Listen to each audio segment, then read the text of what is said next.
Today we're discussing a video about co-stars who actually hated each other off camera. Drake and Josh weren't exactly buddies either. Yeah, I think we all kind of know about the whole Drake and Josh situation at this point. It's definitely sad to see because it's just one of those shows you grew up watching and you kind of assume because they act together and you know they're brothers and shit and they have so much chemistry in the show, you almost forget that they are actual people outside the set and they don't necessarily have to like each other. Still hurts though. We made this thing that people really love, but maybe we weren't that close. However, let's begin by talking about Leonardo DiCaprio and Claire Danes, who ironically played the inseparable lovers Romeo and Juliet. Prior to filming the movie, the actors had spoken very highly of one another. Was this that one Romeo and Juliet a movie that was like super, it was like modern day shit? Am I thinking of the right thing? I remember really liking that movie. Claire Danes is the most fantastic young actress I've ever come across. However, in his early days, Leo would always pull elaborate pranks. Wait, so he was capping when he said this, or was this like after or something? On his co-stars, which was appreciated by some people on set, but despised by others like Claire Danes. He tried to pull multiple pranks on Danes when the cameras weren't rolling, and the young actor wasn't having it. It's rumored that the young actress found Leo a little immature. For the very same reason, DiCaprio... Wow, he could have been a prank channel YouTuber, bro, if the stars aligned, you know? Found Danes to be uptight and overly serious, and as a result, according to some sources, the pair barely spoke to one another when not filming scenes together. I mean, I don't know how true that is, but I also hate working with like uptight, serious people all the time. But maybe, I don't know, I wasn't fucking there. Maybe it's a completely different situation, what it's really like, but I can't stand being around those kind of people.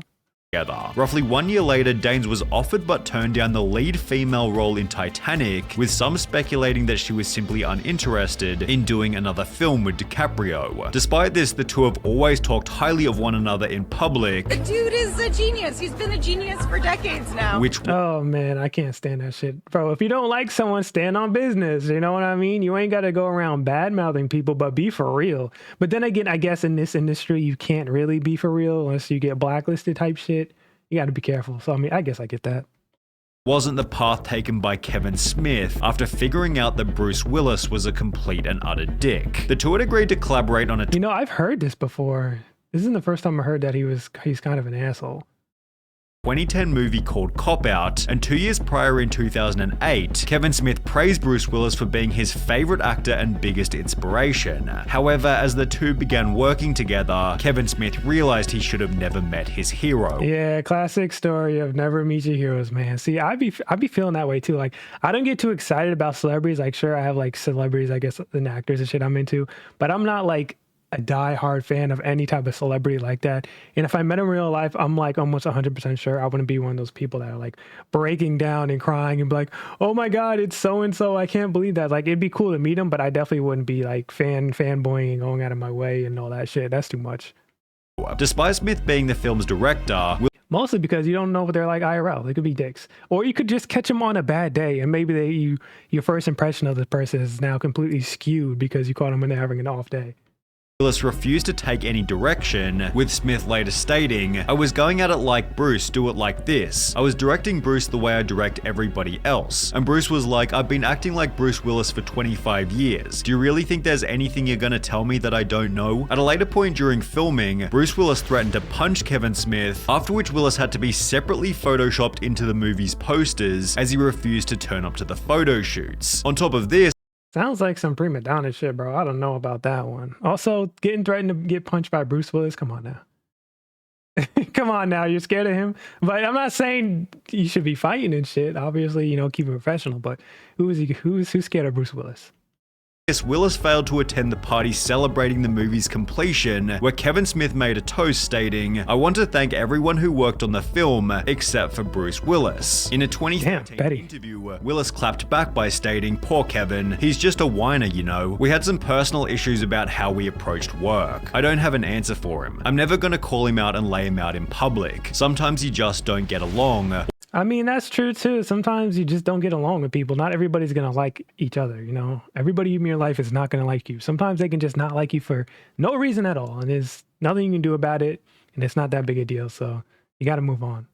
Although this isn't the end of the story. After Willis was recently diagnosed with aphasia, Kevin Smith took to Twitter writing, "Long before any of the cop-out stuff, I was a big Bruce Willis fan, so this is really heartbreaking to read. He loved to act and sing and the loss of that has to be devastating for him. I feel like an asshole for my petty complaints from 2010, so sorry to BW and his family," which is a much nicer ending compared to that of Sylvester. Yeah, I seen that recently, and like, no matter how much somebody dislikes me, I don't necessarily want to wish harm on them like that or anything terrible like that happen to them. Like, especially if they haven't done anything like actually terrible to me.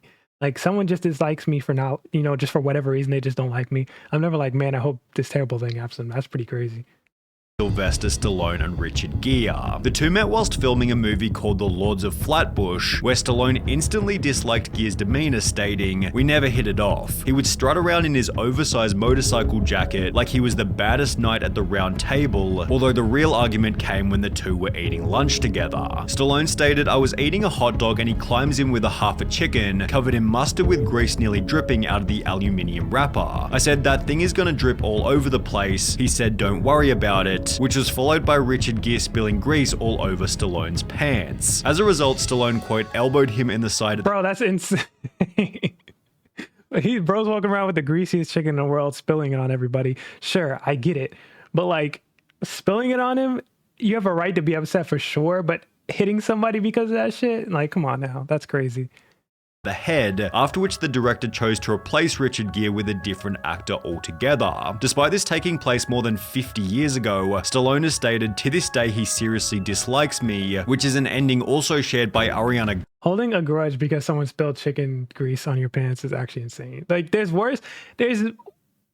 better things. This is a weird way to put it, but there's better things to hold a grudge for than someone spilling grease on your pants. Like, holding a grudge in general is bad for you. Like, mentally, it's exhausting, but something as small as fucking they spilled something on your pants, come on, bro, get over it. Grande and Jeanette McCurdy after their one and only season of Sam and Cat. When the show came— Oh man, don't tell me they hate each other. I don't know. This is another situation about the Drake and Josh shit. Like, they seem like they're pretty chill.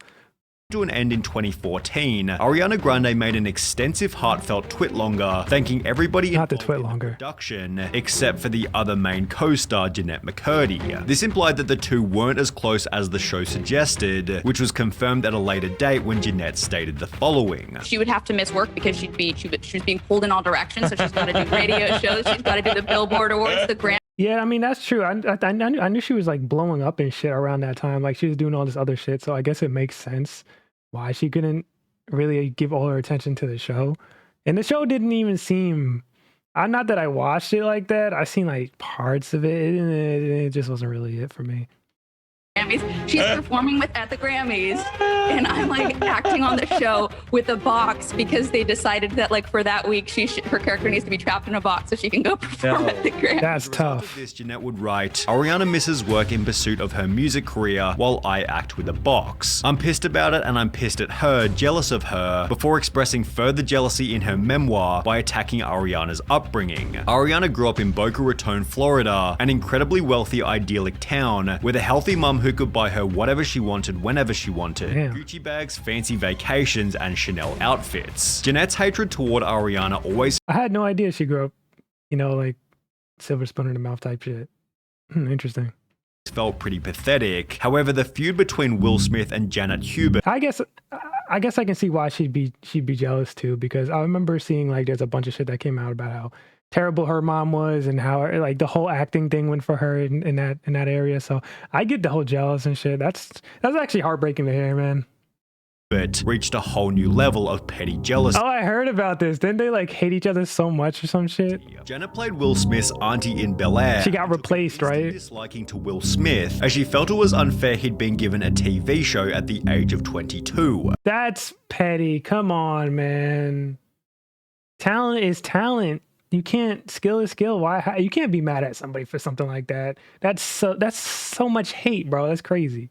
Will Smith later stated, "I can straight up say that Janet Hubert wanted the show to be the Aunt Viv of Bel-Air show. She said once, I've been in the business for 10 years and this snotty-nosed punk comes along and gets a show. To her, I'm the Antichrist." Yeah, that's so, come on, man. Grow up. How old are you? You've been in the biz for 10 years and you're jealous that someone comes in and gets on the show. That's so sad. That's so sad to see, man. While Alfonso Ribeiro, who played Carlton, also noted Janet was painful to work with. There were days when we were all on set and she would literally go off on people, and they got to a point by the time the second season came around where we're like, this is unacceptable. And this is why the show was the Fresh Prince, Will Smith show and not you, because you're a terrible person to work with. That's a lesson for everybody out there.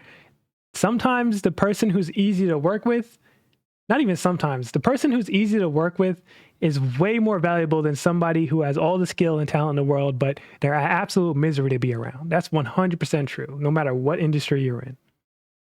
As someone who was seen as difficult, Janet was offered significantly less money to appear in the 4th season, encouraging her to quit, which is exactly what she'd do. However, this only increased her resentment toward Will, as she'd state, "There will never be a reunion, as I will never do anything with an a-hole like Will Smith. He is still an egomaniac and has not grown." She's talking about egomaniacs? That's insane coming from her and what I'm hearing right now. You hated him from day one, jealous because he came and got his own show because he was way younger. Meanwhile, you were acting for 10 years and didn't get your own show. That's ego. That's crazy ego.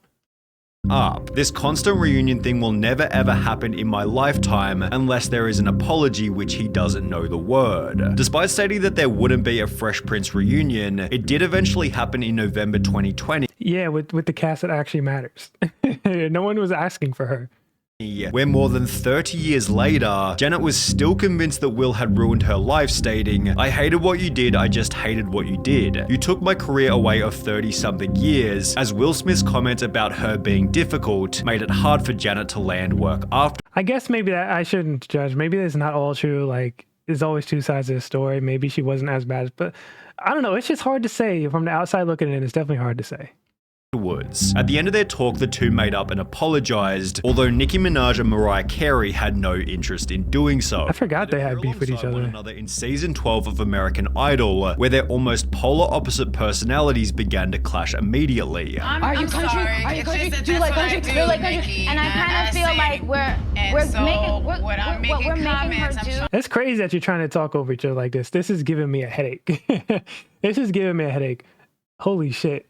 I hate when people argue and they're just like talking over each other like this. We're trying to help her as opposed to just talk about I'm her gonna continue to speak. Especially when it's fucking adults like this, bro. Like, come on. Adults in a professional setting, just relax. Holy fuck.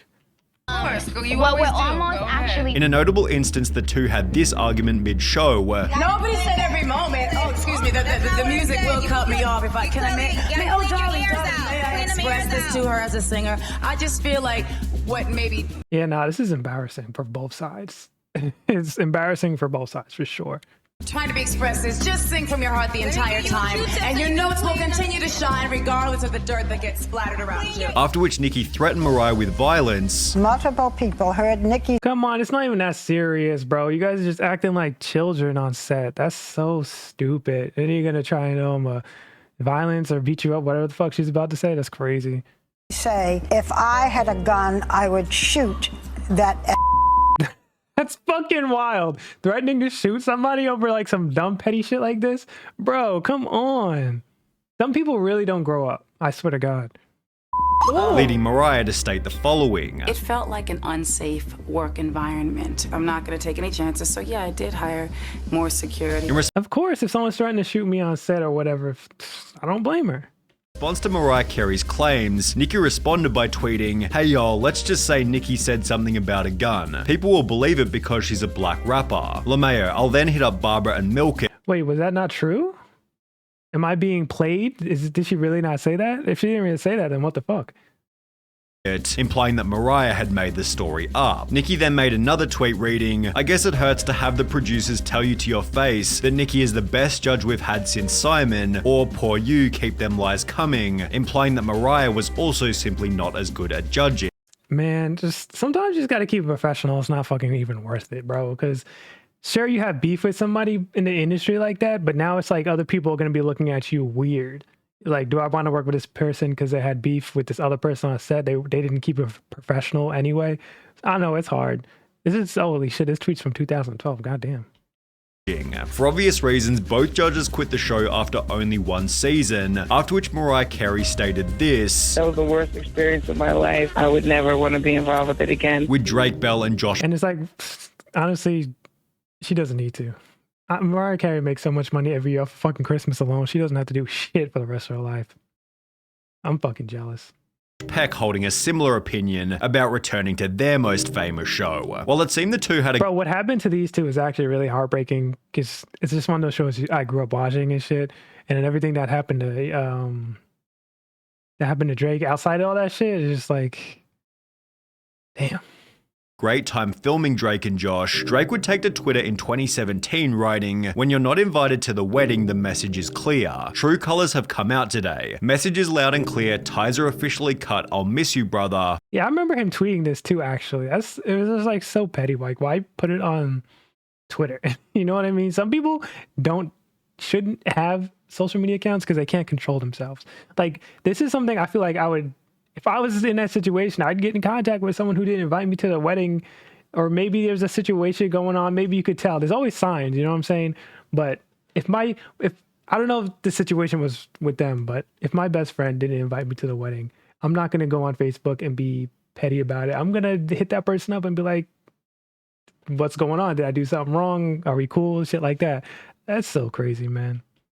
Which was followed by Drake flaming Josh via text for the very same reason. I'm getting married that night, and I see these text messages from him, like cursing me out, coming for me. I'm like, on the night of my wedding. The incident was a sad moment for fans of the show. However, 2 months later, they'd make up, apologize, and even post a 12 million view video together, implying that the duo was on good terms. Yeah, bro. And then you see this. I remember this too, which makes it even more heartbreaking because it looks like everything's cool. They're back together, and then, damn, bro, this shit it's never gonna not hurt.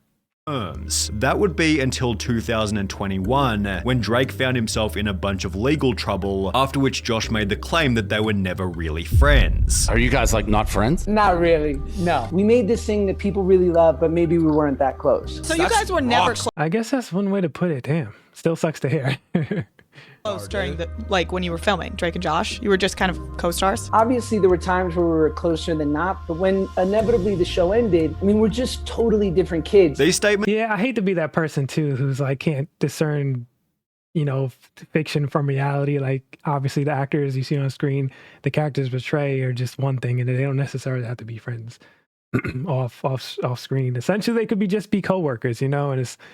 I don't want to be that person who can't tell the difference, but sometimes it just hurts regardless, have since been criticized, given they'd spent a large amount of time together outside of the show, with one of these critics being Drake Bell himself, who'd give numerous examples of them hanging out together. That's what bugged me about it. He's like, we weren't friends, we didn't hang out. Your Christmas party, the party that I made. He came all the way to Riverside to support me. Josh is clearly trying to distance himself from Drake's sketchy legal situation, given Josh is still actively booking. I mean, who wouldn't? That shit is weird, the situation he got himself into. I would distance myself from my best friend in the world if I found out some weird shit like that was going on. I'm like, damn, I had no fucking idea. Yeah, I'm not gonna, associate with you anymore. It is what it is. Movie roles in an industry where reputation is everything. There are obviously mixed reports about whether or not they liked each other as co-stars, although it seems obvious that they're now no longer on speaking terms, and neither are the two main hosts from MythBusters. Adam Savage and Jamie Hyneman. I never really watched the show, to be honest with you. I feel like I've seen an episode of here, like there too, but I didn't really watch it like that. Hosted the show for more than 12 years, after which an article was published reading, "The MythBusters always had an amazing secret weapon. They can't stand each other." They hated each other for 12 years, but they still did this show? I mean, I guess I got to give it up to them for keeping it professional. Unlike, the whole Nicki and Mariah situation. They said, fuck it. I'm not going to let this little beefy guy get in the way of me get my bag. I respect it. I respect that. The article referenced an interview from Entertainment Weekly in which Jamie stated, "We like to point out we've known each other for 25 years and never once sat down to have a dinner alone together. We sort of managed to tolerate each other. I think it's probably safe to say that continuing our on-screen relationship in front of the camera is probably not happening." To back this up, Adam stated this. "No, I don't think Jamie and I will continue to work together on other projects. Jamie and I don't get along very well. That's not a secret we've held." Like I said, sometimes you just don't get along with a person forever for whatever reason, big or small. It just is what it is. The world's a big place filled with a lot of people. that's all, you can't let one person get in the way of you living your life. Him claiming it's not a secret they've held, as it was mentioned while the show was still running. We are not friends. We tend to drive each other batty.